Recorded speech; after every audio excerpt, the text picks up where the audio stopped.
A paz do Senhor Jesus seja com todos nós. Amém. Amém. É uma alegria estar aqui para compartilhar com vocês da palavra de Deus. Com o pastor Vicente, esses dias eu fui visitar a igreja e, para minha surpresa agradável, ele estava pregando naquela noite e disse: Deus, como é bom a gente ver aqueles que começou caminhando com a gente, lá no Jardim Pisa, hoje pastor e pregando a palavra. Depois me falaram que o João também foi consagrado a pastor, também meu filho na fé, que eu batizei em nome do Senhor, ele e a Márcia. Depois o Luiz e a Cris também são evangelistas lá na igreja. De repente eu me deparo com o pessoal lá, meus filhos na fé, pastores, evangelistas, pastoras, Deus abençoando grandemente. Eu sinto feliz por isso, porque Deus tem abençoado. Eu moro em Londrina há 29 anos, cheguei aqui em agosto de 83. Faz 29 anos que eu ministro nesta cidade, moro aqui, e Deus tem me abençoado. Esse ano eu tive 3 comemorações muito importantes. Talvez vocês olhem para mim e olhem assim: poxa vida, mas não é verdade. É verdade sim. Completei 60 anos agora, o mês passado. 60, cansado de cara de 48, mas é 60. Então eu fiz 60 anos, eu nasci em 52. Em 1972 eu aceitei Jesus como meu Salvador. Faço 40 anos agora, mês de outubro, que eu aceitei Jesus como meu Salvador. E no mês de agosto eu completo 30 anos de pastorado. Então são 3 datas: 60 anos de idade, 40 anos de conversão e 30 anos de pastorado. E eu me alegro por onde vou, onde eu passo, tenho filhos na fé, Deus tem abençoado grandemente. Amém? Amém. Estou aqui hoje compartilhando com vocês porque é algo que eu tenho no meu espírito e na minha alma, é de pregar a palavra, de levar o evangelho, é de compartilhar com a palavra do Senhor. E eu sinto alegre em rever as pessoas que nós já nos conhecíamos e também conhecer aqueles que eu ainda não os conheciam. Quem é que não me conhece pessoalmente aqui? Quem que não me conhece? Levante a mão, deixa eu dar uma olhadinha. A grande maioria não me conhecia. Muito bem, então é um prazer conhecer vocês, tá bom? E os que conheciam? Deixa eu ver quem já me conhecia aí. Tem bastante pessoas também. Amém? É um prazer revê-los e estarmos juntos para compartilharmos da palavra do Senhor. Nós vamos abrir a nossa Bíblia em Romanos, capítulo 12, quando o pastor Vicente leu o texto lá de Provérbios 4, 23, que fala sobre o coração. Naquela hora, o Espírito Santo deu um toque e disse: fala um pouquinho sobre esse assunto, mas lá em Romanos, capítulo 12, do verso... Vamos ler o verso 1 e o verso 2, para você se inteirar um pouco mais desta leitura. Todos encontraram? Romanos 12, do verso 1 e 2. Diz o seguinte: o apóstolo Paulo, escrevendo aos irmãos em Roma, ele disse: rogo-vos, pois, irmãos, pela compaixão de Deus, que apresenteis o vosso corpo em sacrifício vivo, santo e agradável a Deus, que é o vosso culto racional.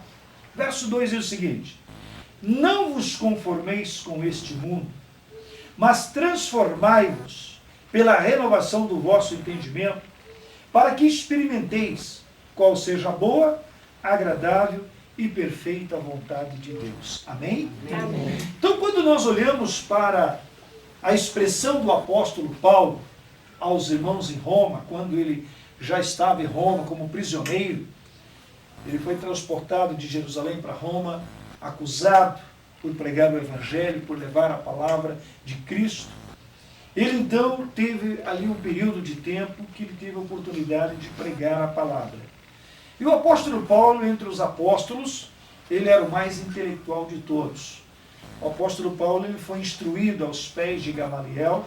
Gamaliel era um doutor da lei judaica, era um mestre, ele tinha um doutorado, ele tinha graduação, pós-graduação, ele tinha tudo de bom e de conhecimento da linhagem dos fariseus, que era a religião mais importante, se diga entre aspas, entre os judeus da época. Então ele tinha um conhecimento muito profundo do Antigo Testamento e das leis de Moisés.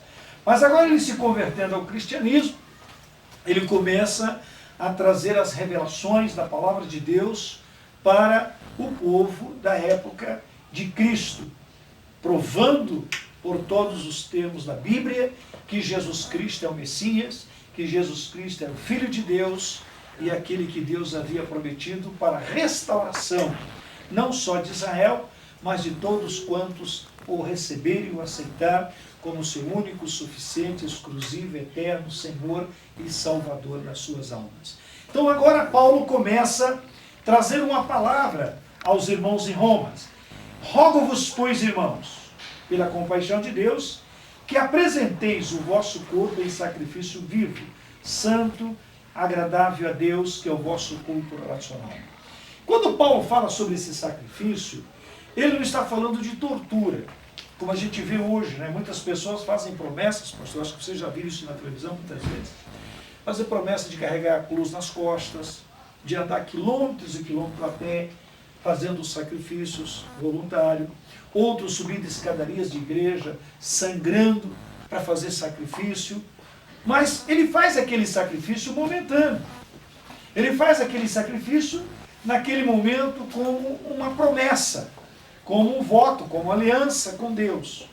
Mas após terminar o sacrifício, ele volta a fazer tudo o que fazia antes, ou às vezes pior ainda do que fazia. Então o sacrifício vivo e agradável a Deus, oferecer o corpo em sacrifício agradável a Deus, é você renunciar. É você renunciar tudo que a Bíblia diz que não agrada a Deus. Por exemplo, uma pessoa ela tem hábitos e costumes antibíblicos, que a palavra de Deus condena, Deus não aceita. E para a pessoa deixar desses hábitos e costumes, é sacrificoso. Eu vou dizer para vocês que eu, há 40 anos atrás, que era bem diferente dos dias de hoje, né? O mundo há 40 anos atrás, quando eu me converti, não tem nada a ver com o mundo de hoje e com a expressão do pecado tão voluntariamente como hoje. Já não foi fácil, porque eu tinha alguns hábitos, eu tinha alguns costumes que a Bíblia condena e que o Senhor não aceita. E que um homem, uma mulher, um rapaz, uma moça, um adolescente que serve a Deus não pode andar na prática desses pecados. Então a gente teve muitas dificuldades, eu particularmente tive muita dificuldade, foi um sacrifício voluntário e santo, porque eu sacrifiquei o meu próprio corpo, a minha própria vontade, os próprios desejos da minha carne. Os desejos carnais a Bíblia chama de concupiscência da carne. São desejos carnais que a carne ela combate contra o espírito contra a carne. A carne quer fazer a vontade do mundo, que na verdade é a vontade dos espíritos malignos, do diabo, de Satanás, e o espírito volta para Deus. Então é uma guerra interior. E essa guerra interior, ela é frequente na nossa vida. Não é porque eu tenho 40 anos de conversão e tenho 30 anos de pastorado que todos os dias eu não tenho conflito. Eu tenho conflito todos os dias com a minha própria carne, com a minha própria mente, com os meus próprios desejos materiais. E esse conflito, às vezes, é 2, 3, 10, 20 vezes por dia. Eu tenho que combatê-lo. E combatê-lo pela fé. Combatê-lo com a palavra de Deus. Renunciar. Então, esse sacrifício vivo é uma renúncia que nós fazemos diariamente, todos os dias. E às vezes, várias vezes, não é por dia, não, por hora. Porque a carne é voltada. O ser humano tem uma tendência pecaminosa. O salmista disse, em pecado me concebeu a minha mãe. Não que a mãe dele fosse, ou gerasse pela prostituição, pela infidelidade conjugal, fosse uma mulher prostituta. Não. Em pecado me concebeu a minha mãe, ele estava se referindo à natureza pecaminosa do ser humano. E nós temos uma natureza pecaminosa. E o próprio Paulo escreve dizendo que há um conflito entre as obras da carne e do espírito. Então ele diz aqui que apresentei o vosso corpo em sacrifício vivo, santo e agradável a Deus, que é o nosso culto cotidiano. Então todas as vezes que você renuncia, que você não aceita o pecado na sua vida, e você não aceitando e renunciando, automaticamente você vai combatê-lo, é uma guerra. É uma guerra tanto física como espiritual. Porque as hostes infernais, elas atuam no reino espiritual, no espírito, porque nós somos espírito. Essa carne é apenas um corpo, uma carcaça física, onde habita o espírito. E são 3 espíritos diferentes. Existe o Espírito de Deus, que é o Espírito Santo. Existe o Espírito das trevas, que é o Espírito do diabo. Ambos incorpóreos, invisível. Você não pode vê-lo, você não pode apalpar, você não pode pegar, mas que eles estão aí. O Espírito Santo foi dado aos seres humanos. O diabo está aí. Você não pode apalpar, você não pode vê-lo, você não pode combatê-lo fisicamente, mas no reino espiritual ele existe. E ele tenta as pessoas, ele procura levar as pessoas para o mal, enquanto que o Espírito de Deus nos busca, nos chama, para que nós venhamos servir ao Senhor para a nossa vida eterna. E o Espírito do homem, que é o Espírito do ser humano. E o apóstolo Paulo fala sobre isso. Quem conhece a Deus a não ser o Espírito de Deus? E quem conhece o homem a não ser o Espírito do homem? Porque o Espírito Santo nos fez templo de Deus e a sua habitação. Então nós somos, Deus nos criou para sermos a habitação do Espírito Santo. Para que o Espírito de Deus habite em nós. Mas infelizmente o pecado fez uma divisão entre Deus e os homens. E nós recebemos por herança de Adão e Eva. E eu creio que lá, quando a gente chegar lá na glória, eu vou perguntar: rapaz, mas você criou um problema sério lá na terra, hein? Adão e Eva, vocês trouxeram um problemaço para toda a humanidade. Por causa da desobediência deles, nós nos tornamos com a natureza pecaminosa. E nós temos que lutar, batalhar diuturnamente para combatermos e vencermos toda a obra do pecado. Então esse é o culto racional, quer dizer, você vai louvar, você vai adorar, você vai servir a Deus através da obediência à palavra de Deus, da rejeição do pecado, do combate ao pecado e de vencê-lo no nome de Jesus. Amém? E só através de Jesus a gente consegue, pastor. Não adianta ninguém querer dizer: não, eu vou vencer pelas minhas próprias forças, pela minha sabedoria, pela minha própria vontade. Meu irmão, vai ser derrotado na primeira batalha, você vai perder. Mas se você estiver firmado em Cristo, no Senhor Jesus, você será sempre vencedor, sempre vencedora. Amém? Esse é o culto, é o louvar, é o glorificar o nome do Senhor. Agora, no verso 2, que é uma parte que eu gostaria de compartilhar um pouco mais com vocês, que diz o seguinte: não vos conformeis com este mundo. Diga para a pessoa: nós não devemos conformar com este mundo. Por que não conformar com este mundo? Primeira coisa, a palavra mundo, ela tem vários significados. Mundo pode ser um mundo sideral, espaço, planetário, pode ser um mundo físico, um mundo espiritual, um mundo terreno. Então a palavra mundo, ela tem vários significados. Mas quando diz aqui: não vos conformeis com este mundo, a palavra de Deus está voltando-se para os hábitos e costumes mundanos. A palavra mundana é uma palavra pejorativa. Ela é pejorativa. Se você vê um homem passar na rua e vai falar assim: é um mundano, o que você vai ter como tradução dessa palavra? É um homem sem caráter, sem moral, você não pode confiar, é uma pessoa que você tem que sempre ter cuidado com ela, porque ela pode a qualquer momento cometer um ato ilícito. Aquela mulher é mundana, aquela moça é mundana. Então, porque essas pessoas são pessoas de mau caráter, que não merecem respeito e nem confiança. É sim ou não? Não é isso que a gente pensa? E logo vem à mente isso. E realmente a palavra mundo é isso, ela está se referindo às coisas mundanas, às coisas no pejorativo. Então nós não podemos nos conformarmos com a situação que as pessoas vivem, ou que nós estejamos vivendo. Porque muitas vezes as pessoas se conformam. Por exemplo, tem pessoas que ela está no mundo das drogas, ou lícita ou ilícita. Pastor, mas tem drogas lícitas e ilícitas? Tem. Quais são as drogas lícitas? Cigarro é uma droga lícita. Uma pessoa maior de idade, ele pode chegar em qualquer estabelecimento que comercializa o cigarro, comprar e fumar. Mas o que tem a ver o cigarro? Amados, o cigarro é uma maldição tão grande, uma desgraça na vida do ser humano. Ele provoca mais de 30 tipos de enfermidades. Você trabalha no hospital, é mais de 30 tipos de enfermidades. O cigarro provoca câncer de esôfago, câncer no estômago, câncer na garganta, câncer nas cordas vocais, câncer nos pulmões, problema de infarto cardíaco, enfim, uma série de coisas ele provoca. E a palavra de Deus, esse Paulo diz, que nós não devemos destruir o templo de Deus. Se nós destruirmos o templo de Deus, nós seremos destruídos. Então o nosso templo não foi feito, o nosso corpo não é um templo, não é um corpo feito para ser chaminé do inferno.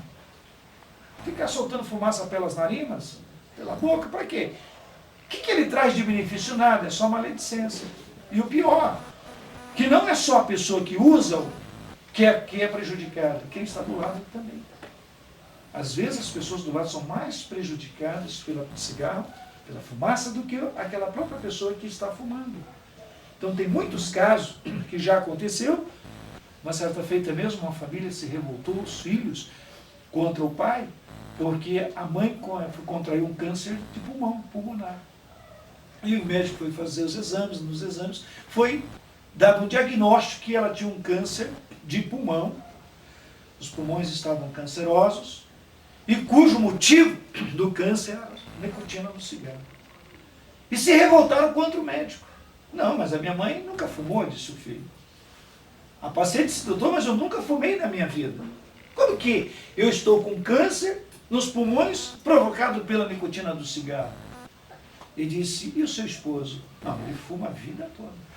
Às vezes à noite, acorda à noite e acende o cigarro e fuma lá na cama. E aí foi constatado que aquela fumaça prejudicou e ela estava cancerosa por causa da fumaça do cigarro. Mas muitas pessoas, elas se conformam. Não, eu sei que não é bom, eu sei que prejudica, eu estou doente, estou mal, mas eu não consigo deixar. Já ouviram alguém dizer que não consegue deixar de fumar? Já ouviram isso? Realmente, não é fácil. E muitas pessoas por si mesmas, ela não consegue. Porque ela se tornou uma pessoa dependente química. Já não é mais o querer da pessoa. Já é uma dependência. O organismo já depende daquilo. Até para sobreviver. Muitas pessoas dizem, não, eu fumo porque vai me dar um alívio, eu estou nervoso, eu fumo, passa o sistema nervoso, não sei o quê. Essa história toda. Mas é porque é uma coisa psíquica, psicológica, comprovado cientificamente que essa pessoa tem um distúrbio psicológico, que a mente dela funciona negativamente nesse sentido, que é chamado a doença psicossomática, que a pessoa, ela colocou aquilo na mente, ela colocou aquilo no pensamento, que ela não consegue, que ela não pode, que ela é incapaz de conseguir o inverso daquilo que ela está fazendo.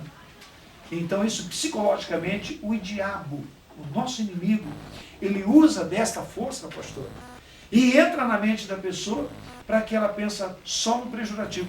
Leia, por favor, novamente o versículo que você leu inicialmente, Provérbios capítulo 4, verso 23, é isso, né? Isso. Nessa tradução.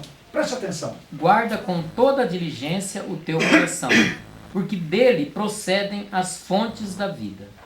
Na outra tradução que você disse, Da linguagem de da hoje. linguagem de hoje. Tenha cuidado com o que você pensa, pois a sua vida é dirigida pelos seus pensamentos. Nova linguagem de hoje. Sua vida é dirigida pelos nossos pensamentos. Assim como você pensa, tem a outra tradução que diz lá em Provérbios. Assim como você pensa, é. Então as pessoas, elas se colocam numa posição de incapacidade, de impotência. Ele torna-se impotente diante de um problema secular, de um problema desse mundo, que é um problema físico, biológico, patológico, genético. Eu não consigo. Mas a palavra está dizendo, guarda-te, para que você não pense negativamente. Uma vez eu tive um debate, até o nome era debate mesmo na televisão, na Rede Bandeirantes, onde estavam debatendo sobre a cura divina. Então o mundão lá fora queria combater sobre a cura divina. E nós fomos para esse debate. Eu representava os pastores, tinha um representante espírita, tinha um representante da medicina psicossomática, enfim, um grupo de pessoas. E eles começaram a questionar E aí eu entrei com a Bíblia, né? Eu já levei a Bíblia. Isso aqui é o meu manual. Isso aqui eu não deixo porque aqui está a minha Constituição, onde a base da minha fé. E eu comecei a questioná-los. E aí o que chama-se o âncora, que é o jornalista que faz as perguntas, que faz as intermediações, ele disse: pastor, você está querendo pregar o Evangelho aqui? Eu falei: não estou querendo pregar. Eu estou pregando o Evangelho. Eu estou aqui num debate para pregar aquilo que eu creio, aquilo que eu acredito. Assim como os demais, eles não creem na cura divina, eu acredito.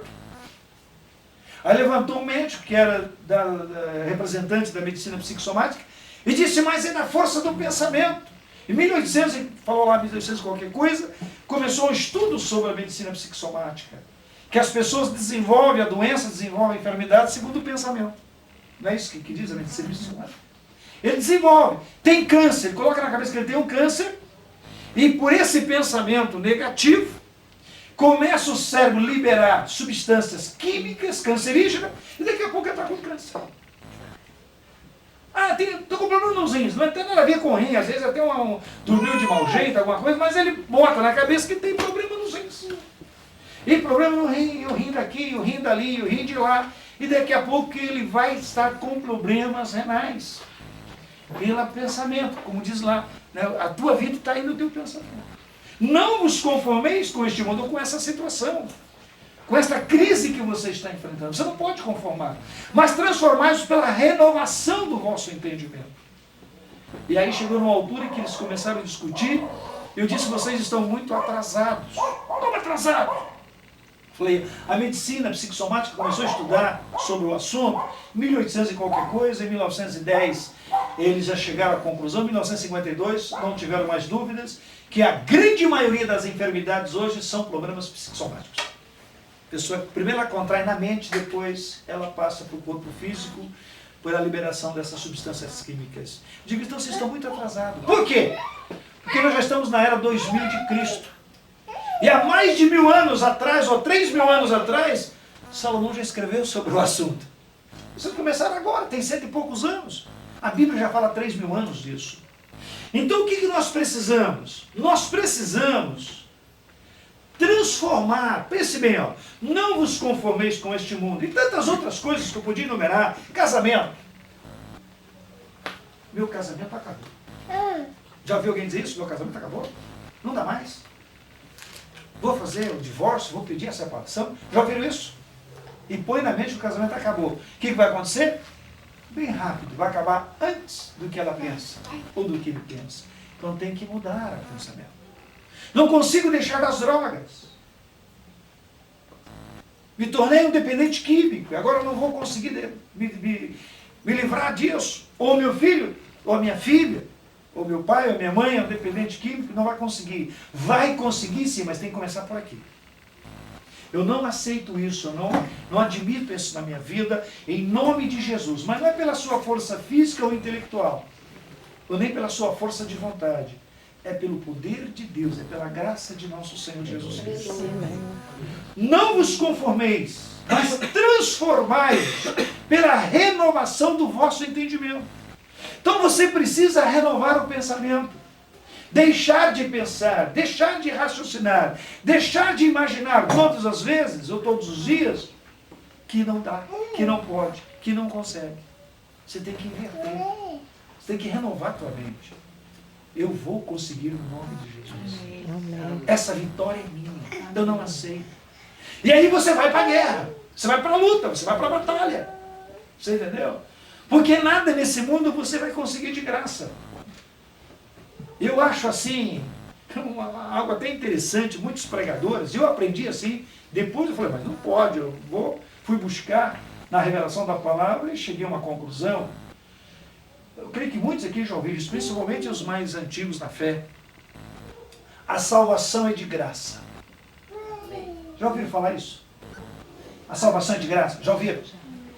Para mim, as pessoas que pensam assim estão redondamente equivocadas. Equivocadas. Porque a salvação não é de graça. Primeiro que Pedro foi quem disse, ou João? Agora me fugiu qual dos dois. Que diz: vós não foste comprados com coisas corruptíveis como prata ou ouro. mas pelo precioso sangue de nosso Senhor Jesus Cristo. Foste o quê? Comprados. E quando você compra alguma coisa, é de graça? Hã? Não é de graça, você pagou por isso. Ah, mas nós não pagamos, mas alguém pagou. Alguém pagou o preço. Por você, por mim, por nós. E a nossa salvação, quem foi que pagou o preço? Jesus Cristo. O preço que eu e você não poderíamos pagar. Não tínhamos condições de pagá-lo. Então ele veio e pagou o preço por nós. Então não é de graça. Houve um preço a pagar. Eu estou com essa camisa. Essa camisa eu ganhei. Minha esposa foi lá na exposição, me gostou da camisa. Falou, você gostou dessa camisa? É quente, é para o frio. Mas está chegando o frio, ela comprou a camisa com o dinheiro dela. E me deu de presente. Essa camisa teve... Eu paguei alguma coisa por ela? Custou algum preço para mim? Não. Mas custou para ela. Então não foi de graça. Eu ganhei de graça. Mas para mim tê-la de graça, alguém teve que pagar o preço. Vocês estão entendendo isso, amados? Amém. Alguém teve que pagar o preço. E o preço da nossa salvação, quem pagou foi Cristo. Porque era um preço que ninguém poderia pagar. A própria Bíblia diz que Deus olhou lá no céu, os anjos, os arcanjos, os serafins, e não encontrou em ninguém condições ou poder para pagar o preço pelos nossos erros e os pecados que nós cometemos. Só no seu Filho. Então o Senhor esvaziou a sua glória. A glória de Deus foi esvaziada, porque Jesus é a glória de Deus. A glória de Deus foi ofuscada, porque Jesus saiu da sua glória, veio a este mundo, nasceu como qualquer outro ser humano, se fez carne, habitou entre nós, morreu em nosso lugar para que pudéssemos ser salvos. Então teve um preço alto, enorme, que só Ele poderia pagar. Então a salvação tem preço, sim, e custou caro. Agora, e para mim, sabe que custou caro? Pastor, você teve o hábito de fumar, de beber, bebida alcoólica, alguma coisa? Não. Você foi idólatra? Foi. E qual foi o preço que você pagou quando você se converteu para deixar da idolatria? Difícil. Foi fácil? Todo dia. E até hoje ainda tem um preço a ser pago. Tem um preço a ser pago. Quem é que hoje se converteu e tinha o hábito de fumar? Tem alguém aqui que tinha o hábito de fumar? Ou de ingerir bebida alcoólica? Foi fácil você deixar, meu amigo? Hã? Foi assim no estralo de dedo, não quero mais, acabou? Foi? Não. Você pagou o preço, e pagou o preço caro. E como diz a gíria dos mais jovens, você pagou mico, não pagou? Pagou o Até mico. hoje. Ele paga o mico até hoje. Porque muitos dos seus amigos não entenderam, não compreenderam e não vão entender tão cedo, a não ser que eles façam o mesmo que você fez, reconheça Jesus como Salvador. Há 40 anos atrás, quando eu me converti, eu tinha alguns amigos e eu me converti e logo teve uma festa de casamento dos familiares meus. E naquele tempo, festa de casamento era de 3 dias a 5 dias. Nesse casamento não foi tão grande a festa, mas foi matado 2 bois. Imagina, Hã? Mais não sei quantos frangos, não sei quantas leitoas, cabrito, carneiro. O pessoal lá fizeram um festão. A bebida não era de grade, vinha as barricas de chopp. Cachaça comprava aquelas grades com 24 garrafas. Então era um negócio fora de série. E foi feita essa festa de um parente nosso lá no casamento, era um fazendeiro lá na fazenda. E eu fui no casamento, fazia parte da família, eu fui no casamento. Só que eu chegando lá, eu era recente convertido, não acho, fazia o quê? Uns 30 dias que eu tive convertido, 20 dias. Então muita gente não sabia que eu tive convertido. E eu era um pé de cana, eu tomava o que vinha na frente, cachaça, pinga, cerveja, conhaque, rabo de galo e de galinha, mas o que viesse eu tomava. Entendeu? Meio briguento, meio encrenqueiro. E eu me converti, Deus mudou a minha vida, foi assim, uma mudança muito rápida, muito radical. E eu vou no casamento. Chego lá, os que já sabiam que eu era evangélico da minha família já se afastaram de mim. Rapaz, ninguém chegava, eu fui um dos primeiros da família a se converter. De um lado da família eram espíritas, o outro lado era super-idólatras. Não gostava de evangélico. Eu era ateu. Vocês querem saber, meu pai não gostava de evangelho. Meu pai era empresário na época, e chegava uma pessoa para pedir serviço, e a primeira coisa que meu pai perguntava é: qual a tua religião? Sou católico, sou espírita, não tenho religião, sou ateu, não acredito em nada, tem serviço. Sou evangélico, não tem serviço. Meu pai não dava serviço para evangélico, ele não gosta dessa raça, não gosta desse pessoal. Eu criei e aprendendo isso, e odiar os evangélicos gratuitamente, sem fazer nada para mim. Você entendeu? E quando souberam que eu me converti, então os que já sabiam se afastaram. E um outro grupo que ainda não sabia, eles me viram tomando Coca-Cola e um churrasco. E eu estava sozinho, todos me abandonaram. Irmãos, é uma coisa terrível. Eu estava lá num cantinho, com a minha faquinha lá, comendo um churrasquinho, que ele teve fazendo aquelas valetas no chão. Quem sabia que tipo de churrasco? Ia no mato, cortava aqueles espetos de madeira, e enfiava ali quase 2 kg de carne no espeto daquele lá, e botava para passar. Quem queria lá pegava, era assim. Eu estava lá comendo a minha carne e tomando Coca-Cola. Chegou 3 amigos, que eram dos maiores amigos que eu tinha, dos melhores amigos, que sempre tem aquele grupinho que é mais chegado. Falei: mas o que está acontecendo com o João? Que ele está lá sozinho, tomando Coca-Cola e comendo carne? Ele está doente? Eu disse: não, ele virou crente, porque o negócio lá virou, né? Ele virou crente. Ah, não é possível, João virar crente, não acredito, isso é brincadeira. E vieram onde eu estava, os 3. Oh, como tá, meu amigo, não sei o quê, me abraçaram. Segunda pergunta: o que está acontecendo com você? Você está doente? Eu falei: não, estou tudo bem, graças a Deus, está tudo bem. Como é que é? Graças a Deus, é. Rapaz, o que aconteceu? Você virou crente, cara? Eu falei: não virei crente. Eu aceitei Jesus como meu Senhor e Salvador da minha vida e fui querer pregar. Só para lá. Então agora você é crente. Agora você está com esse negócio de andar com a Bíblia debaixo do braço, agora você virou esse tipo de gente. Eu falei: não é bem assim que vocês estão pensando. Deixa eu explicar, não tem explicação. Um olhou para o outro, o pastor Vicente disse: o João não é mais dos nossos. Não faz mais parte da nossa turma. Viraram as costas e foram embora. E eu fiquei com a minha Coca-Cola e o meu espetinho de carne ali olhando. Eu perguntei: Deus, ser crente é assim? Ser abandonado pela família, desprezado pela família, pelos amigos? Isso é ser crente, Senhor? O Senhor disse: mas eu te darei 100 vezes mais verdadeiros amigos. E pelo fim, a vida eterna. Aleluia. Mas eu paguei o mico, viu, meu irmão? E não foi uma vez só, não. Eu cheguei a ser chamado. Alguém chegar a dizer para mim: você não é mais homem. Por que eu não sou mais homem?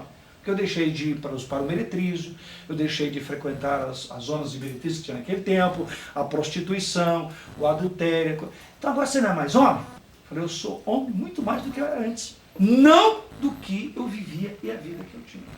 Então isso custou muito caro para mim. E ainda custa até hoje, como eu disse. Até hoje tem pessoas que chegam e a gente paga o maior mico por ser um cristão. Então existe um preço. Mas para você conseguir pagar esse preço, tem que começar aqui. É na sua mente. Tudo que o mundo faz para me atingir, Deus me recompensará. Aleluia. Não vos conformeis, mas transformai-vos pela renovação do vosso entendimento, para que você possa experimentar qual seja a boa, perfeita e agradável vontade de Deus. Amém, queridos? Amém. Que Deus possa nos abençoar cada dia mais, nos dando sabedoria. Não aceite pensamentos negativos na sua mente. Esse negócio não tenho, não posso, não consigo, não dá. Isso é uma mentira do diabo. É uma mentira de Satanás. Você pode sim. Você vai conseguir sim. A hora que você começar a mudar aqui, ó. Mudar na mente. Mudar no coração. Porque o coração é o sentimento. Aí você vai conseguir, porque você... Não é porque é força de pensamento. Aí já vem, o diabo ajuda tudo quanto é negócio, é para querer mexer com a tua mente. Ah, é, força de pensamento positivo. Se fosse coisa de pensamento positivo, todo mundo estava bem. Mas é algo que chama-se fé. Fé sobrenatural. A fé que nós temos 2 tipos de fé. A fé natural e a sobrenatural. A fé natural é aquela fé que é um dom gratuito de Deus para todos os seres humanos, independente de quem seja, leigo ou intelectual. seja rico ou pobre, a fé natural todos nós temos. Eu vou dizer para vocês, daqui a pouco eu vou estar em casa, vou deitar, vou dormir em paz. É uma fé. Eu estou acreditando que eu vou chegar na minha casa, vou deitar, vou dormir, vou levantar amanhã de manhã. A fé natural. Amanhã eu vou vir conversar com você. Amanhã eu vou almoçar na tua casa. Oh, legal, amanhã vamos. Eu estou crendo. Então fé é crer. Crer é você ter um projeto. A fé sobrenatural é aquela que vai mover no seu intelecto, no seu ser, e vai levar você a conseguir algo que é inacreditável, que é impossível. Coisas sobrenaturais. Diga, pela fé, sobrenatural. Eu posso ver o que o ímpio não vê, o que o incrédulo não vê. Então você cria na sua mente aquilo que os outros não veem, mas você vê. Amém. Muitos podem dizer para você, você está estudando, tá? Você está fazendo que ano? Não tô não. Parou? Terminei já, vou começar a faculdade de ano que vem. É isto, eu parei porque eu terminei o meu período. Mas o ano que vem eu vou começar a minha faculdade. Amém. Se você tiver essa fé e ficar firme nesse propósito, crer que Deus vai te abençoar, você vai não só entrar na faculdade, mas você vai ser aquilo que você deseja ser, porque Deus vai te abençoar. Amém. Amém. Mas se você achar que é difícil, não, é difícil, eu vou ter que trabalhar de dia, estudar de noite, você nunca vai fazer nada. Você parou e está estagnado e começa a retroceder. Porque ninguém fica parado, irmãos. Ou você cresce ou você desce. Ou você sobe ou você diminui. Não tem esse negócio de ficar estabilizado. Ou você vai ou você vem. Não adianta. Então você sempre está positivamente, pensando. Deixa eu parar porque as horas já avançou. Eu vou dar alguns testemunhos para você na minha vida. Meu pai era um empresário muito bem sucedido. Mas naquela Revolução de 64, que a maioria que a gente tinha nascido ainda, meu pai teve um problema e perdeu tudo que tinha. Para não voltar a trabalhar de empregado, sobrou uma propriedade de um imóvel, um sítio. Ele me tirou do colégio em 66, eu tinha 14 anos, para 15 anos, e me levou para a roça. Eu troquei a caneta pela enxada, puxar a enxada mesmo, o atambu lá. Roçar de foice, derrubar de machado, que não tinha que ter motosserra, tinha que derrubar as árvores com um machadão, a mão sangrava, descascava tudo, ficou sangue a palma da mão. Mas eu dizia, eu não vou ficar nessa vida, eu vou voltar e vou ser um grande empresário. E coloquei aquilo na minha mente. Puxando a enxada, mas na minha mente eu era um empresário bem sucedido. E às vezes eu falava para as pessoas, vai sonhar, sonhador, fica sonhando, não sei se um puxador de enxada vai ser empresário um dia. Eu falei, eu vou. Se vocês não vão, o problema é de vocês, eu vou ser. E para a glória do Senhor Jesus. Em 1980, eu era um empresário. Comecei com uma empresa pequena, tem até hoje uma Olivetti 98. Quem conhece aquelas maquininhas de escrever Olivetti 98? Você conhece? Já é lá na minha casa. A Jaqueline quer uma. Você quer uma? Eu tenho uma lá, mas é relíquia. Eu comprei uma maquininha daquela, uma escrivaninhazinha de madeira e aluguei um salãozinho com 2 salinhas. Uma para os clientes e outra para mim cuidar dos clientes. E abri uma imobiliária. Fiz um curso do Cresce, fui aprovado, batalhei, fui aprovado, fiz o Cresce, montei o escritóriozinho. Do ano de 80 para 81, no dia de hoje, eu ganhei R$1 milhão no ano. R$1 milhão no ano eu ganhei, no dia de hoje. Deu quase R$100 mil por mês. E antes eu ganhava 5, 6 mil, mais de 6, 7 mil reais por mês. Nessa viravolta eu já passei a ganhar num ano R$1 milhão. Comprei a primeira fazendinha, peguei aquela fazendinha, troquei numa loja de supermercado, já parti para a área comercial. Resultado, em 82 eu tinha 4 empresas. Tinha 2 supermercados, um empacotamento de açúcar, que eu empacotava 12 mil sacas de açúcar por mês, e a imobiliária. 4 empresas. Trouxe meus irmãos, coloquei para trabalhar comigo, meu pai para trabalhar comigo, e eu era o presidente das empresas. As pessoas que me viam puxando a enxada agora já não mais me via puxando a enxada. Eu já tinha dezenas de funcionários. Aí Deus me chamou para o evangelho, deixei tudo, a minha família toda empresária. Eu sou pastor há 30 anos, porque eu quis brigar com Deus. Não, eu vou ficar rico primeiro, depois eu vou pregar o evangelho. Só disse, não, você vai pregar agora. Eu falei, não vou. Então vamos ver quem é que ganha. Eu fiquei doente, fiquei 2 anos afastado, fazendo tratamentos. Jesus me curou, comecei a pregar o evangelho, até vim para Londrina em 83. Em 85, entreguei tudo aqui para voltar para as empresas. Eu caí doente novamente. Aí tive que voltar a fazer um novo tratamento, continuar aqui. Resumo, vendi para os meus irmãos, hoje são empresários, todos eles trabalham, têm as empresas, e eu fui pregar o evangelho. Deus cumpriu o desejo do meu coração. Mas eu nunca deixei de dizer, eu vou ser um empresário. Quando eu trabalhava na roça, eu via os aviãozão passar. Antigamente os aviões, os aviões de voo internacional, eles deixavam uma faixona no céu. Hoje não parece mais o moderno não, né? Aqui ficava aquela faixa no céu de fumaça. Um dia eu estava trabalhando ali, assim, logo que eu me converti, camisinha de saco de açúcar. Você já viu camisa de saco de açúcar? Eu trabalhava com camisa de saco de açúcar. Comprava aquele saco de açúcar, que tempo era açúcar cristal, não tinha açúcar refinado. E vinha o desenhão. Lá a gente comprava muito açúcar de jacarezinho. Tinha um jacarezão nas costas, assim. Minha mãe fazia aquelas camisas de saco. Eu lá puxando inchado. Passava aquele aviãozão e eu tinha me convertido fazia uns 60 dias no máximo. E eu tinha uma vontade de conhecer Israel. Eu dizia, um dia eu vou entrar num bicho desse aí, num trem desse, que o mineiro fala trem, né? Meu pai mineiro costuma muito falar trem. Vou entrar num trem desse aí e vou para Israel. Mas eu paguei um mico, vocês não imaginam. Os caras riam, dava quase dor de barriga de rir eu falar aquilo. Puxador de enxada, camisa de saco de açúcar, butinão costurado com arame, porque não tem dinheiro nem para comprar uma botina nova, vai andar num trem desse? E vocês vão ver.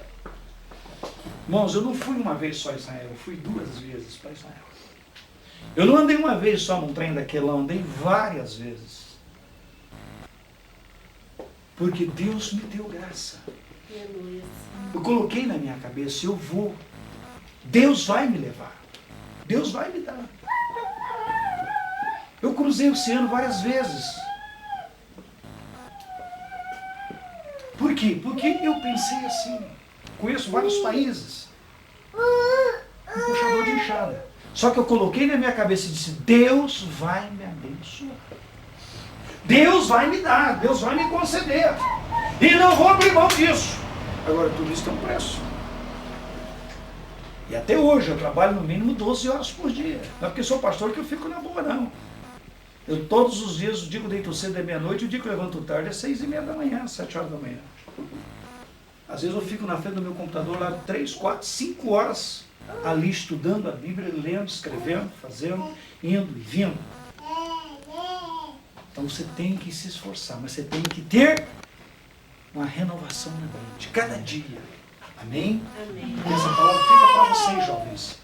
Transforme, mude a sua maneira de pensar. A hora que vinha alguém diz, com palavras persuasivas de engano, você não aceite. Não. Esse pensamento negativo não é meu. Droga não. Mas droga é uma boa. Mas para lá, droga! Como que droga é uma boa se a palavra é droga? Você já viu droga boa?